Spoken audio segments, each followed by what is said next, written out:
Hello everyone, welcome back to Label Academy. Myself Shruti Sharma. और आज का जो टॉपिक है वो है शॉक। तो शॉक बेसिकली हमारा पैरामेडिकल का ही टॉपिक है। तो आइए स्टार्ट करते हैं शॉक टॉपिक। तो कि शॉक से जैसे कि हम जब भी ये वर्ड सुनते हैं तो हमें एकदम से एक ऐसा लगता है कि जैसे कि हम कुछ भी सोच रहे हैं, कुछ भी समझ रहे हैं तो हमारी सोच वहीं पर ही अटक जाती है कि पता नहीं शॉक किस चीज़ का लग जाता है।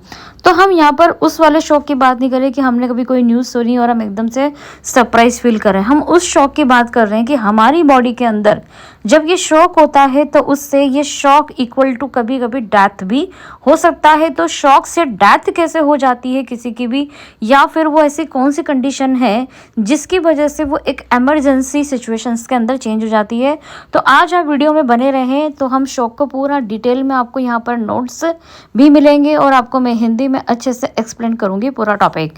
तो स्टार्ट करते हैं आज का टॉपिक, ठीक है। तो आज का जो हमारा टॉपिक स्टार्ट होता है, यहाँ पे एक मैंने डायग्राम बना रखा है। पहले हम ये देखते हैं कि इन एडुकेट ब्लड सप्लाई। तो देखिए ये प्रकार की ह्यूमन बॉडी बनी हुई है, और ह्यूमन बॉडी बनी हुई है तो ह्यूमन बॉडी में इन एडुकेट का मतलब ये होता है अपर्याप्त, है ना। अपर्याप्त का मतलब होता है इनसफिशिएंट या डोंट इनफ, यानी कि ब्लड, यानी कि जो ब्लड की सप्लाई हो रही है बॉडी के अंदर। जैसे मान लीजिए एक नॉर्मल ह्यूमन है, इसके अंदर पूरी अच्छे से बॉडी में हर तरह पे, यानी टॉप टू बॉटम से लेके पूरी नर्व्स के अंदर, पूरी आपकी जो आर्टरीज वेन्स है उसमें ब्लड की पूरी सप्लाई हो रही है। लेकिन अगर हम माने कि कुछ ऐसे बॉडीज होती हैं या कुछ ऐसे पर्सनस होते हैं जिनके अंदर अगर इनएडुकेट ब्लड की सप्लाई होती है तो उस समय पेशेंट को शॉक वाली कंडीशन आती है। लेकिन ये जो ब्लड सप्लाई होती है वो किस किस वजह से रुकावट पैदा करती है और ऐसे क्या रीज़न होते हैं जब ये ब्लड सप्लाई हमारी पूरी बॉडी में प्रॉपर नहीं हो पाती है। और हम ये सब जानते हैं कि सबसे कॉमन बॉडी फ्लूइड जो है हमारी बॉडी में वो है ब्लड, यानी कि ब्लड हमारी हर जगह से जुड़ा हुआ है, एक बॉडी फ्लूइड है, कोई ये पर्टिकुलर अंग का फ्लूइड नहीं है, ये पूरी बॉडी के अंदर डिस्ट्रीब्यूट होता है। तो सबसे पहले हम देखेंगे इसकी डेफिनेशन।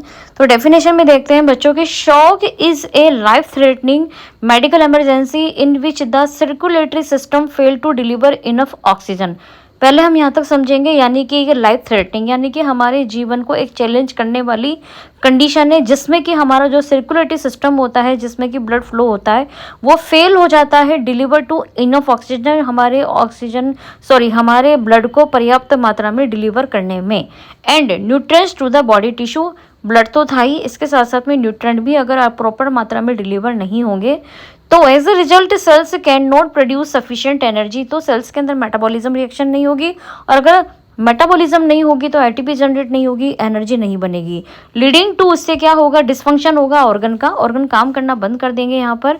एंड इफ अनट्रीटेड, अगर इसको टाइम पे हमने ट्रीट नहीं किया तो multiple organ failure and will be death, यानी कि क्या होगा हमारे। अब इसको मैं थोड़ा सा अगर ब्रीफ करूँ बिल्कुल सिंपल लैंग्वेज में, तो शॉक एक ऐसी लाइफ थ्रेटनिंग कंडीशन है जहाँ पे किसी भी पेशेंट को, मान लीजिए कोई इसका सर्कुलेटरी सिस्टम है जो प्रॉपर उसकी पूरी बॉडी में ब्लड का फ्लो नहीं कर पा रहा है, तो उससे क्या होगा कि हमारे बॉडी टिश्यू को न्यूट्रिएंट्स भी सप्लाई नहीं होगी और साथ में ऑक्सीजन की भी सप्लाई नहीं होगी, और साथ में ब्लड फ्लो की वजह से जो इनसफिशिएंट रहेगा तो हमारे ऑर्गन काम करना बंद कर देंगे, उनके अंदर डिसफंक्शन हो जाएगा, मल्टीपल ऑर्गन एक के बाद फेल होते जाएंगे और लास्ट में जाके ऑर्गेनिज्म की माइट भी डेथ हो सकती है।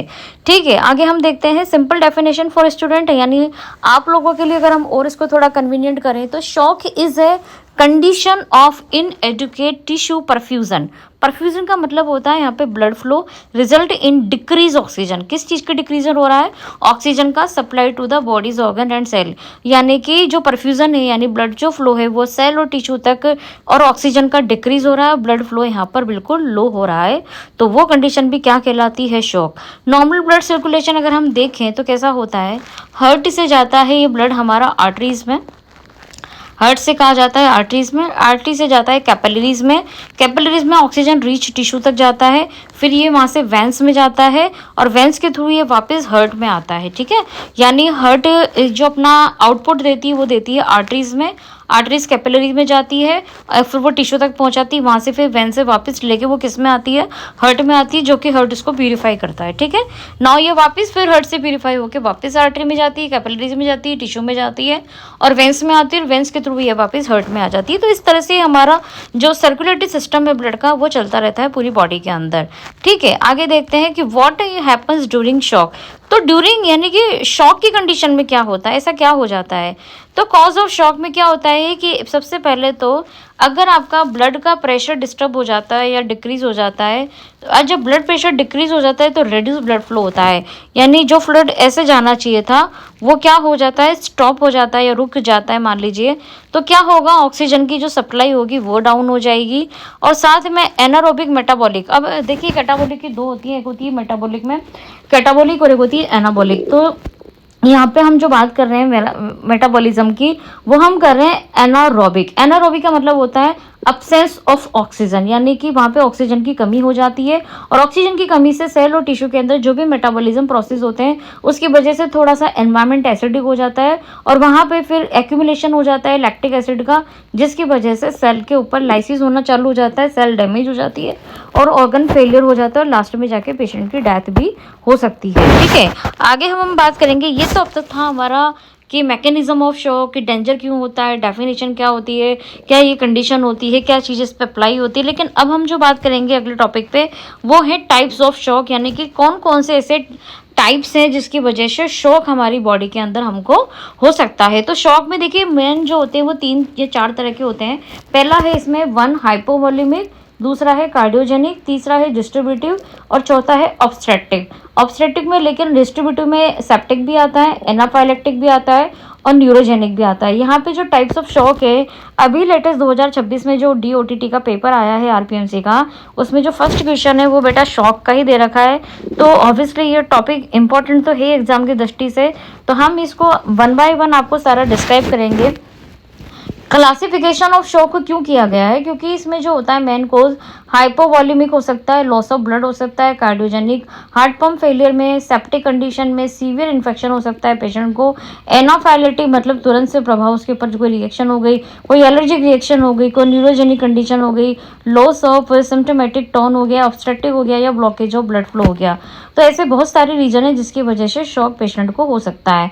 हम पहला जो इसमें टाइप पढ़ेंगे वो क्या है, पहला टाइप जो है यहाँ पर, पहला जो टाइप है यहाँ पे वो है हाइपोवॉल्यूमिक। ठीक है, तो हाइपोवॉल्यूमिक जो फर्स्ट इसका टाइप है उसकी डेफिनेशन देखें, accord due to the loss of circulating blood volume. क्योंकि वॉल्यूमिक है तो हम क्या पढ़ेंगे यहाँ पे, वॉल्यूम। किसका वॉल्यूम, जो सर्कुलेशन ब्लड हो रहा है हमारी पूरी बॉडी में वो कैसा हो जाएगा, लॉस हो जाएगा। कॉज क्या है, क्यों हो जाता है ये, हेमरेज हो सकता है, कोई थक्का बन सकता है या फिर कोई ट्रोमा हो सकता है, सर्जरी के टाइम हो सकता है ब्लड बहुत ज़्यादा बह गया हो, पेशेंट जल गया हो या फिर आपको बहुत ज़्यादा सीवियर डायरिया हो गया हो, तो वो क्या होता है ब्लड के साथ साथ फ्लूइड का भी लॉस हो जाता है। वॉमिटिंग में भी हमारे फ्लूइड का लॉस होता है, या फिर किसी पेशेंट को अगर डिहाइड्रेशन होता है तो भी लॉस हो सकता है वॉल्यूम का। ठीक है, अगर हम इसकी पैथोफिजियोलॉजी देखें तो ब्लड लॉस होगा, लॉस होने से क्या होगा, वीनस रिटर्न होगा, यानी कि लेस वीन, यानी जो आर्टरी से हमारा ब्लड लेके जो सेल और टिश्यू में गया था वो वहाँ से प्रॉपर नहीं जा पाएगा, तो वेंस पे भी जो उसको वहाँ से मिलने वाला ब्लड है वो कम मिलेगा। तो क्या होगा, कार्डियक फाइनली अपना जो आउटपुट देगा वापस शुद्ध करके ब्लड को वो कम दे पाएगा, तो लो ब्लड प्रेशर बनेगा। लो ब्लड प्रेशर की वजह से पुअर टिश्यू परफ्यूजन होगा। पुअर टिश्यू का मतलब है कि low blood supply, low blood supply. ठीक है, और जब लो ब्लड सप्लाई होगी टिश्यू हमारे सेल को, तो ऑब्वियसली हमारे सेल भी इफेक्ट होंगे, टिश्यू भी इफेक्ट होंगे, ऑर्गन भी इफेक्ट होंगे और पेशेंट को इसका धीरे धीरे होके एक बार एक शॉक आ जाता है। अब इसके क्लिनिकल फीचर्स देखें तो पैल स्किन हो सकता है, कोल्ड एक्सट्रीमिटी हो सकता है, स्वेटिंग हो सकती है, टाइकीकार्डिया हो सकता है, हाइपोटेंशन है, वीक पल्स है, कन्फ्यूजन है, रिड्यूसिंग यूरिन आउटपुट है। इनके नाम में इनका मीनिंग सब छुपा हुआ है कि क्या क्या प्रॉब्लम हो सकती है पेशेंट को। अगर हम लेबोरेटरी फाइंडिंग देखें तो हम CBC का टेस्ट करा सकते हैं, हीमोग्लोबिन करा सकते हैं, हेमाटोक्रिट करा सकते हैं, इलेक्ट्रोलाइट्स करा सकते हैं, ABG करा सकते हैं और सीरम लैक्टेट करा सकते हैं। ये जस्ट बेसिकली MLT वाला पार्ट है जिसमें कि हम लैब डायग्नोसिस कर सकते हैं। इसके आगे हम देखेंगे दूसरा टाइप ऑफ कार्डियोजेनिक शॉक। तो कार्डियोजेनिक शॉक जैसे कि नाम में ही पता चल रहा है, यहाँ पे कार्डियक वर्ड आ रहा है, तो कार्डियो यानी हृदय के अंदर उत्पन्न होने वाला शॉक या उसकी वजह से होने वाला shock. Occurs when the heart fail to pump, आपको ध्यान रखना है, एक पाइप होता है, पाइप के अंदर पानी बहता है, लेकिन उसको अगर हम और मोटर से चला दें तो वो और अच्छे से पानी उसका बहाव हो सकता है। तो एक तरह से पानी का जो बहाव तेज होगा, कम होगा, उसके पीछे क्या लगा हुआ है, पंप लगाता है। तो पंप कौन है, हमारा हार्ट है। हार्ट से ही हमारा बॉडी का सप्लाई में पूरी ब्लड जा रहा है, ठीक है। हमारी पाइप कौन है यहाँ पर, हमारी कैपिलरीज है, ब्लड वेसल्स है, जिसके अंदर कौन बह रहा है, पानी की जगह ब्लड बह रहा है। उसको चला कौन रहा है, पंप हमारा कौन है, हर्ट है। तो ये हर्ट ही अगर पंप अगर खराब हो जाए या मोटर खराब हो जाए तो क्या हमारे पाइप में पानी आ जाता है बिना प्रेशर के, नहीं आता है ना। तो सेम ये चीज़ हमारी बॉडी के साथ भी होती है। तो इसमें क्या होता है, मायोकार्डियल इन्फेक्शन यानी हार्ट अटैक हो सकता है। ठीक है।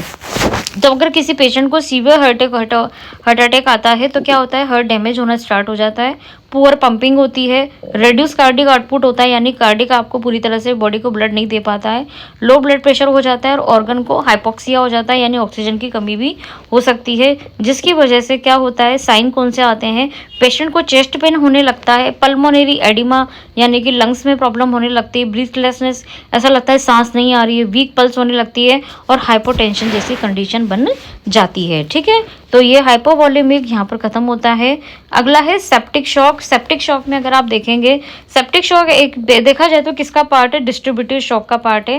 तो ये भी एक प्रकार की लाइफ थ्रेटनिंग कंडीशन है caused by severe infection leading to wide spread inflammation. अब ये वाइड स्प्रेड का क्या मतलब है, वाइड स्प्रेड का मतलब है, देखिए सिंपल से कि हमारी जो ब्लड की जो कैपिलरीज होती हैं वो बिल्कुल नैरो टाइप की होती है, जिसके अंदर से क्या होता है, ब्लड ऐसे फ्लो करता है।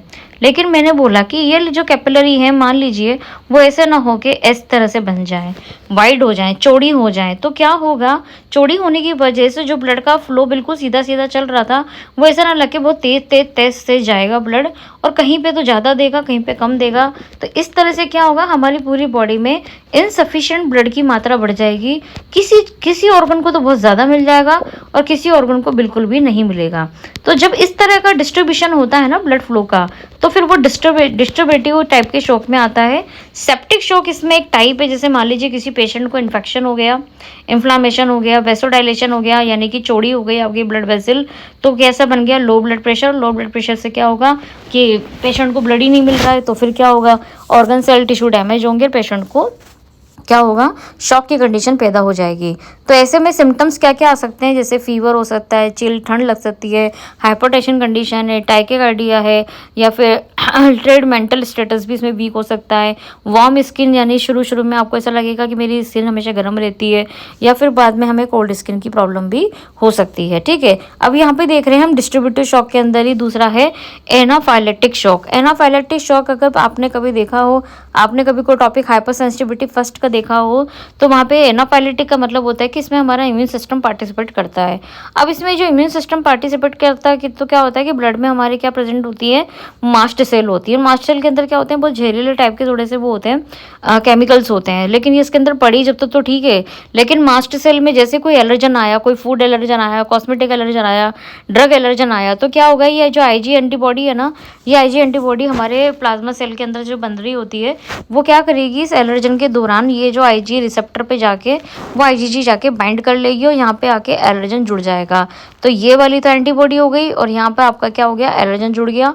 इस तरह से ये एक्टिव होके जो पूरी मास्ट सेल थी इसको क्या करेंगे, ये इसको एक्टिव कर देंगे और ये डीग्रेनुलेशन करेगी, अंदर से केमिकल क्या आएगा, बाहर आएगा। फिर वो जो केमिकल होता है ना, वो क्या करता है, कभी मान लीजिए किसी पेशेंट को बहुत ज़्यादा प्रॉब्लम हो गई ये वाली, तो बॉडी के अंदर क्या होगा कि आईजीजी एंटीबॉडी बाइंड होगी मास्ट सेल से। देखिए यहाँ पे जो आईजी एंटीबॉडी है ये मास्ट सेल से बाइंड हो गई है। ठीक है। उसके बाद क्या होगा, allergen dock to IG antigen, तो एलर्जन कहाँ जुड़ेगा, आईजी एंटीबॉडी से। फिर mast cell activated and release histamine, तो ये अंदर वाली जो है ना, अंदर का जो माल है हिस्टामिन वाला, वो सारा बाहर आने लगता है। बाहर आने से क्या होगा, पेशेंट को बहुत ज़्यादा पेन फील होता है, इन्फ्लामेशन होता है, सूजन होती है, इचिंग होती है। तो ये प्रकार की एबनॉर्मल कंडीशन होती है जो कि हमको डिस्ट्रीब्यूटिव शॉक में देखने को मिलती है। तो कॉज क्या है इसके, कोई भी आपने गलत ड्रग खा ली, कोई फूड गलत खा लिया, या कोई इंसेक्ट बाइट हो गया, जैसे मधुमक्खी काट गई, या कोई लेटेक्स प्रॉब्लम हो गई है ना, कोई आर्टिफिशियल चीज़ आपने ऐसी पहन ली, या फिर कोई हमने ऐसा कोई टेस्ट किट से यूज़ में ले लिया जिसकी वजह से आपको एलर्जी हो सकती है। मैकेनिज्म में क्या होगा इसकी, जैसे मान लीजिए कोई एक एलर्जन है जो आपके बॉडी के अंदर गया, उसने आपकी आईजीजी एंटीबॉडी को एक्टिवेट कर दिया, जिसने मास्ट सेल पे जाके डीग्रेनुलेशन कर दिया, यानी मास्ट सेल को फाड़ दिया। और डीग्रेनुलेशन का मतलब होता है कि अंदर के साइटोप्लाज्म में जो भी ग्रेनुल्स है वो सारे बाहर निकल जाएंगे, पर उसमें बहुत सारी चीज़ें सम्मिलित होंगी और लास्ट में हिस्टामिन रिलीज होगा और वेसोडाइलेशन वाली प्रॉब्लम आ जाएगी। ठीक है। अगर हम इसके आगे देखें तो आगे हैं इसके सिम्टम, जैसे रैशेज है, ईचिंग है, स्वेलिंग है, विजिंग है, हाइपरटेंशन है, डिफिकल्टी ब्रीथिंग है। इनके नाम से ही हमें समझ में आ रहा है कि पेशेंट को क्या क्या प्रॉब्लम हो सकती है। फिर आता है इसमें डिस्ट्रीब्यूटिव शॉक के अंदर न्यूरोजेनिक शॉक। न्यूरोजेनिक शॉक क्या होता है, जैसे नाम में ही पता चल रहा है, न्यूरॉन के अंदर जनरेट होने वाला शॉक न्यूरोजेनिक शॉक। कॉज क्या है, स्पाइनल कॉर्ड इंजरी हो गई पेशेंट को, कोई ब्रेन इंजरी है पहले से, या कोई स्पाइनल एनेस्थीसिया लगा हो पेशेंट को, तो उस समय न्यूरोजेनिक शॉक लग सकता है। अगर आप इस तरह का किसी भी तरह से स्पाइनल के अंदर आप मैनुअली कुछ कर रहे हैं तो आप ध्यान रखें कि पेशेंट को इसमें शॉक नहीं होना चाहिए। तो इसमें bradycardia, warm skin and hypotension जैसी कंडीशन आने चालू हो जाती है। फिर आता है ऑब्स्ट्रक्टिव शॉक, जब से लास्ट वाला मेथड है। Obstetric shock is type of a shock in which the blood volume is normal and the heart may also be healthy, but a physical blockage obstruction prevent blood from flowing normally। कहने का मतलब ये क्या है कि अब हमने सब सारे शॉक पढ़ लिए तो हमें धीरे धीरे समझ में आ रहा है कि ब्लड का वॉल्यूम भी नॉर्मल है। ब्लड का यहाँ पर क्या है, ब्लड का वॉल्यूम भी नॉर्मल है और हार्ट भी सही से काम कर रहा है। तो फिर प्रॉब्लम कहाँ आ रही है, प्रॉब्लम आ रही है जैसे कि कोई नलिकाएं हैं तो इनके बीच में कुछ ऑब्स्ट्रक्शन हो गया जिसकी वजह से चीज़ें आगे नहीं बढ़ पा रही है। तो यहाँ पर ना तो कोई किसी और चीज़ की प्रॉब्लम है, हम ये कह रहे हैं बस कि वो जो पाइप है ना जिसमें से पानी बह रहा है, वो पाइप के बीच में अगर मान लीजिए ऐसा कुछ मोटा कचरा आ जाए जिससे पानी आगे बढ़ ही नहीं पा रहा है, तो पीछे जो पंप काम कर रहा है वो भी क्या कर लेगा, क्योंकि वो उसको पाइप में से जो फंसा हुआ है उसको बाहर आप नहीं निकाल पाओ, जब तक निकालोगे नहीं पानी आगे नहीं जाएगा। तो सेम आप यहाँ पे समझिए कि यहाँ पे पंप हमारा हार्ट है, अच्छे से काम कर रहा है, सब कुछ प्योरीफाई दे रहा है, सब कुछ कर रहा है, लेकिन कैपिलरीज में या ब्लड वेसल के अंदर ही अगर रुकावट है तो फिर ब्लड आगे कैसे बढ़ेगा। ठीक है, तो blood is present, the heart try to pump but a blockage stop blood from reaching the body organs. तो क्या होगा, सेम वही चीज़ है, ब्लड प्रेजेंट है, हार्ट ट्राई कर रहा है पंप के द्वारा आगे बढ़ने की, बट एक ब्लॉकेज हो रखा है पाइप में अंदर, यानी कि हमारी कैपिलरीज में, तो blood reaching the body's organ, तो थोड़ा सा दिक्कत आती है ऑर्गन्स को ब्लड की सप्लाई होने में। जैसे कि एग्जांपल है इसके, जैसे मान लीजिए पंप पे हार्ट है आपका, यहाँ पर वाटर एज ए ब्लड है और pipe as a blood vessel है। देखिए हमने यहाँ पे लिखा हुआ भी है। तो इमेजिंग आप करिए कि जैसे कोई यहाँ पानी की मोटर है और इससे कोई पाइप है जो जिसके अंदर पानी जा रहा है, जैसे जैसे मोटर चलेगी पानी आगे बढ़ता जाएगा, हार्ट जैसे जैसे काम करेगा ब्लड आगे बढ़ता जाएगा। लेकिन हार्ट तो सही है, ब्लड भी सही है, पर हमारी प्रॉब्लम क्या हो गई कि वेसल के अंदर रुकावट आ गई।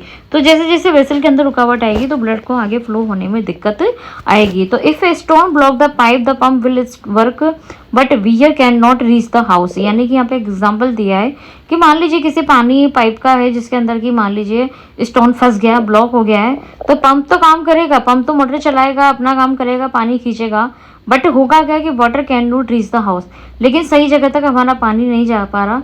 उसी तरह से सिमिलरली अगर हम बात करें हमारे शॉक टॉपिक की, तो सिमिलरली ऑब्स्टेट्रिक शॉक में भी blood can not reach organ, यानी कि पंप हमारा हार्ट पंप तो कर रहा है, ब्लड भी थोड़ा थोड़ा जा रहा है, लेकिन हमारे मेन टारगेट ऑर्गन या टिश्यू तक वो नहीं जा पा रहा है, जिसकी वजह से ये दिक्कत होना चालू हो जाती है। अगर हम इसके मैकेनिकल की बात करें तो blood can not flow normally, यानी ब्लड का जो नॉर्मल फ्लो नहीं हो पाता है, लॉस ब्लड रीच होता है द हार्ट और body and the cardiac output जो होता है वो डिक्रीज हो जाता है, यानी कार्डियक यानी हार्ट से निकलने वाला जो शुद्ध रक्त है जो कि बॉडी को सप्लाई होगा वो क्या होगा, कम हो जाएगा, ब्लड प्रेशर फेल हो जाएगा, ऑर्गन रिसीव लेस ऑक्सीजन, यानी कि जो हमारे ऑर्गन्स होंगे वो उनमें ऑक्सीजन बिल्कुल ख़त्म सी लगेगी। तो ऑर्गन जो है जिसको कि ब्लड वहाँ से प्रेशर गिर रहा है तो ऑर्गन को ब्लड की सप्लाई नहीं हो रही है, तो ऑब्वियसली वाली बात है इस टाइप के शॉक का हम बोलते हैं ऑब्स्ट्रक्टिव शॉक। तो आई होप आपको समझ में आ रहा होगा ये वाला शॉक का मेथड। लास्ट में हम देखेंगे क्लिनिकल साइंस ऑफ शॉक, यानी क्या क्या जब भी कोई शॉक आता है, चाहे आपका वो हाइपोवॉल्यूमिक हो, कार्डियोजेनिक हो, डिस्ट्रीब्यूटिव हो, या कोई न्यूरोजेनिक हो, सेप्टिक हो, या कोई सा भी शॉक हो, तो क्या होता है इसके अंदर सबसे पहले लो ब्लड प्रेशर हो सकता है पेशेंट को। ठीक है, रैपिड पल्स यानी पल्स बहुत तेज तेज काम करेगी, रैपिड ब्रीथिंग यानी वो जल्दी जल्दी सांस लेगा, क्लॉड एंड क्लैमी स्किन यानी कि एक्सेप्ट अर्ली एक मिनट सेप्टिक हो या फिर न्यूरोजेनिक शॉक लग सकता है ना, कंफ्यूजन हो सकता है पेशेंट को, कायोनाइसिस हो सकता है, रेड्यूस यूरिन आउटपुट हो सकता है और डिलेड कैपिलरी रिफिल हो सकती है। तो ये बहुत सारे ऐसे शॉक के रीजंस हो सकते हैं जिसकी वजह से पेशेंट को एक इमरजेंसी ट्रोमा की सिचुएशन आ जाती है। और पेशेंट को अगर मैंने इसमें एक वर्ड नहीं डाला है जो मैं आपको यहाँ पे बता दूँ, ब्लीडिंग, अगर जैसे मान लीजिए रोड ट्रैफिक एक्सीडेंट हो गया है या फिर कुछ भी प्रॉब्लम हो गई है, पेशेंट की सर्जरी चल रही है, तो क्या होगी, ब्लीडिंग होगी। अगर ब्लीडिंग होने की वजह भी एक ही रीज़न होता है है कि पेशेंट को शॉक लग सकता है, क्योंकि एकदम से जब खून बॉडी के बाहर आता है और वो बहना रुकता नहीं है तो वो भी ब्लीडिंग है, is the main reason of the shock. क्योंकि आधे से ज़्यादा जब ब्लड बाहर आ गया है तो वहाँ के अंदर की सारी चीज़ें डिस्टर्ब हो जाती है और पेशेंट का ब्लड लॉस होते ही उसको प्रॉपर सप्लाई नहीं होती है ऑक्सीजन वगैरह, और पेशेंट को वहीं पे ऑन द स्पॉट उसकी डेथ हो जाती है। तो आई होप बच्चों आपको ये वीडियो समझ में आया होगा शॉक टॉपिक का। शॉक इज़ अ वेरी, हमारे रोज़मर्रा में हम जितनी भी चीज़ें सुनते हैं उससे रिलेटेड अगर आप ये टॉपिक करेंगे तो आपको ये टॉपिक धीरे धीरे ईजी लगने लगेगा। आप पढ़ाई का करें, आपको किसी भी सेक्शन में प्रॉब्लम है तो यू कैन कमेंट मी, है ना। और आपको मेरे से किस टॉपिक पर वीडियो चाहिए, मैं बेसिकली यहाँ पर DMLT second year, DMLT first year और DOTT जैसे मेरे जो कोर सब्जेक्ट है, क्लिनिकल पैथोलॉजी है, इमेटोलॉजी है, माइक्रोबायोलॉजी है, parasitology, bacteriology, virology, mycology, immunology, ये मेरे सारे सब्जेक्ट हैं। इनमें आपको केवल सब्जेक्ट नहीं बताना, आपको इनमें बाकायदा टॉपिक का नाम लेना है कि आपको मुझसे किस टॉपिक पर लेक्चर चाहिए हिंदी में या अच्छे से समझने के लिए। तो you can message me. Thank you for watching, like share and subscribe.